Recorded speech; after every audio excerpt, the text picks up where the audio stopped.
Hello, welcome to Telugu business investment channel. ఈరోజు stock మార్కెట్లో భూకంపమే వచ్చిందని చెప్పుకోవచ్చు.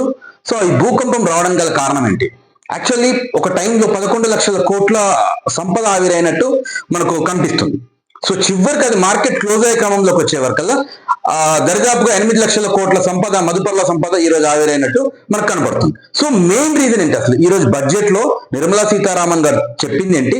సో ఏ ప్రాబ్లం వలన ఈ రోజు మార్కెట్ ఇంత కుప్పకూలిపోవాల్సిన పరిస్థితి వచ్చింది? సో చూద్దాం ఈ వీడియోలో. So welcome to Telugu business investment channel. Actually ఈ రోజు బడ్జెట్ లో ముఖ్యంగా నిర్మలా సీతారామన్ గారు చెప్పింది ఏంటంటే కెపెక్స్ గురించి చెప్పారు. సో మనం ప్రీవియస్ వీడియోలో మనం మాట్లాడుకున్నాం, కెపెక్స్ మీద చాలా ఫోకస్ ఉంటుంది అండ్ డిఫెన్స్ సెక్టర్ మీద కూడా చాలా ఫోకస్ ఉంటుందని చెప్పుకున్నాం. సో కెపెక్స్ మీద ఫోకస్ వచ్చే వరకు లాస్ట్ ఇయర్ ప్రీవియస్ ఇయర్ ఏంటంటే 11.2 లక్షల కోట్లు. కెపెక్స్ అంటే మీకు ఆల్రెడీ నేను ఎక్స్ప్లెయిన్ చేశాను.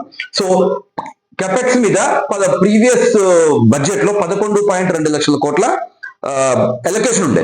బట్ ఈ ఇయర్ మార్కెట్ చాలా ఎక్స్పెక్ట్ చేసింది. సో దానికి అనుకూలంగానే 12.2 లక్షల కోట్ల అలాట్మెంట్ జరిగింది. సో కెపెక్స్ లో కూడా ఎక్కడ ప్రాబ్లం లేదు. సెకండ్ వచ్చేసి డిఫెన్స్ సెక్టర్ లో కూడా ఏంటంటే 15% హయ్యర్ బడ్జెట్ అలొకేషన్ ఉంది. బట్ మరి ప్రాబ్లం ఎక్కడ వచ్చింది అంటే ఎస్టిటి, సెక్యూరిటీస్ అండ్ ట్రాన్సాక్షన్ ట్యాక్స్. అంటే సెక్యూరిటీస్ అండ్ ట్రాన్సాక్షన్ ట్యాక్స్ అంటే ఏంటంటే ఎప్పుడైతే మనం ఒక ఆప్షన్ కొన్నప్పుడు లేదా అమ్మినప్పుడు సో మనం ఏంటంటే సెక్యూరిటీస్ కొంచెం ట్యాక్స్ పే చేస్తాం. సో దాంట్లో ఏంటంటే డ్రాస్టికల్లీ ఇంప్రూవ్ వచ్చింది. దీని వలన ఎట్ ద టైమ్ ఆఫ్ 10:45 నుంచి 11:30 మధ్యలో ఒకేసారి మార్కెట్ అనేది కుప్పకూలిపోవడం జరిగింది. ఎందుకు ఇంత ఫాస్ట్ గా ఒకే సందర్భంలో జరిగిందంటే ఎప్పుడైతే మార్కెట్ లో ఆల్గో ట్రేడింగ్ సిస్టమ్ అనేది వచ్చిందో, ఆల్గో ట్రేడింగ్ సిస్టమ్ అనేది అంటే మనుషుల కంటే కూడా చాలా వేగంగా నిర్ణయాలు తీసుకోగలుగుతుంది. ఈ ఆల్గో ట్రేడింగ్ సిస్టమ్ ఏం చేసిందంటే ఈ వర్డ్ ని క్యాప్చర్ చేసుకొని ఏం చేసిందంటే 10:45 నుంచి 11:30 మధ్యలో ఏంటంటే ఒకేసారి ఆల్మోస్ట్ ఒక 30 మినిట్స్ క్యాండిల్స్ 3 విపరీతంగా పడిపోవడం జరిగింది. సో ఇక్కడ ఏంటంటే ఇక్కడ ప్రాబ్లం జరిగింది. అసలు ఏం జరిగిందనో చూద్దాం ఇక్కడ మనం. సో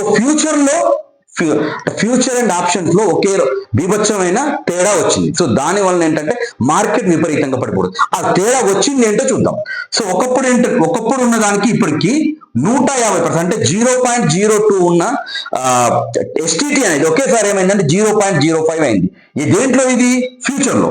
ఆప్షన్ లో ఏమైందంటే 0.01 ఉంది, 0.02కి వెళ్ళిపోయింది. సో దీని వలన ఏంటంటే దీంట్లో ఫ్యూచర్ లోనేమో 150% ఇంక్రీజ్ వచ్చింది, ఆప్షన్ లోనేమో 50 to 20% ఇంక్రీజ్ వచ్చింది. ఫ్యూచర్ అండ్ ఆప్షన్స్ లో ఒకేసారి ఇంత డిఫరెన్స్ రావడం వలన ఏంటంటే ఆల్గో ట్రేడింగ్ సిస్టమ్ అనేది ఆ పాయింట్ ని క్యాచ్ చేసింది. సో ఒకేసారి ఏమైపోయిందంటే మార్కెట్ విపరీతంగా పడిపోవడం జరిగింది. ఇంకొకటి ఏంటంటే దీంట్లో ఒక మైనస్ పాయింట్ కూడా ఏముందంటే మిడిల్ క్లాస్ కి సంబంధించిన ఆశించిన స్థాయిలో ఏ తాయిలాలు లేవు. మిడిల్ క్లాస్ ఆశిస్తూ ఉంటుంది ప్రతిసారి ఏంటంటే ట్యాక్స్ ఎగ్జామ్షన్స్ కానీ, సో మిడిల్ క్లాస్ కి ఏమన్నా పనికొచ్చే విధంగా ఏదైనా కార్యక్రమాలు ఎక్స్పెక్ట్ చేసింది మార్కెట్. బట్ మిడిల్ క్లాస్ కి సంబంధించింది ఏమీ లేవు. సో యాక్చువల్లీ చెప్పాలంటే ఏంటంటే కెపెక్స్ బాగానే ఉంది, డిఫెన్స్ సెక్టర్ లో అలొకేషన్ కూడా బాగానే ఉంది. సో ఇది కూడా ఈ రెండు బాగానే ఉన్నాయి. మెయిన్ ప్రాబ్లం వచ్చింది దేంట్లో అంటే ఎస్టిటీలో ప్రాబ్లం వచ్చింది. ఇది వెరీ వెరీ బిగ్ డ్రాబ్యాక్ అని చెప్పొచ్చు మార్కెట్ పడిపోవడానికి. సో నేను మార్కెట్ ఫ్యూచర్ కి డ్రాబ్యాక్ అని చెప్పట్లేదు, బట్ ఈ రోజు మార్కెట్ పడిపోవడానికి మాత్రం 100% కారణం. బట్ నిర్మలా సీతారామన్ గారి పెంచడం గల కారణం ఏం చెప్తున్నారంటే సో ఆప్షన్ బయింగ్ ని, ఆప్షన్ ట్రేడింగ్ ని తగ్గించే ఉద్దేశంతో వాళ్ళు వివిధ సంస్కరణలు తీసుకొచ్చే ప్రయత్నం చేస్తున్నారు. సో దాని వలన ఏంటంటే ఈ రోజు మార్కెట్ అనేది పడిపోవడం మోస్ట్ మెయిన్ కారణం ఏంటంటే అది.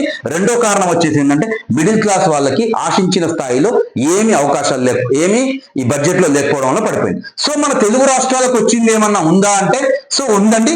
ఒక 7 రైల్వే కారిడార్స్ అనేది ప్రవేశపెట్టడం జరిగింది. దాంట్లో నుంచి 4 కారిడార్స్ వచ్చేసి తెలంగాణ, ఆంధ్రప్రదేశ్ గుండా పోవడం జరుగుతుంది. ఒకటి ఏంటంటే పూణే హైదరాబాద్ బెంగళూరు, చెన్నై బెంగళూరు, నెక్స్ట్ హైదరాబాద్ చెన్నై. సో ఈ 4 కారిడార్లు తెలుగు రాష్ట్రాలకు పనికొచ్చేది పర్టికులర్ ఏమైనా పని జరిగిందా ఈ బడ్జెట్ లో అంటే ఇది జరిగిందండి.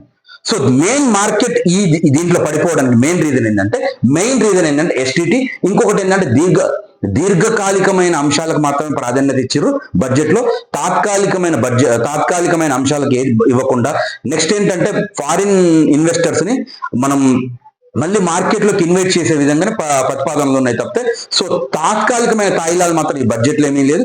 ఓవరాల్ గా ఈ బడ్జెట్ గురించి మాట్లాడుకోవాలంటే ఈ బడ్జెట్ ఎందుకు వర్స్ట్ గా మాత్రం లేదు, బట్ అలాగని మంచిగా లేదని కూడా చెప్పొచ్చు. సో ఏంటంటే అవుట్ ఆఫ్ 100 మార్క్స్ దీనికి ఒక 50+ మార్క్స్ ఇచ్చే విధంగా బడ్జెట్ ఉంది. సో మార్కెట్ ఏమైందంటే మార్కెట్ ఎక్స్పెక్ట్ చేసింది ఒక విధంగా ఉంది, బట్ మార్కెట్ ఎక్స్పెక్ట్ చేసిన దాంట్లో కొంచెం కూడా ఇది ఏంటంటే ఫుల్ఫిల్ చేయకపోవడం వలన ఈ రోజు మార్కెట్ అనేది పడిపోవడం జరిగింది. So thank you very much.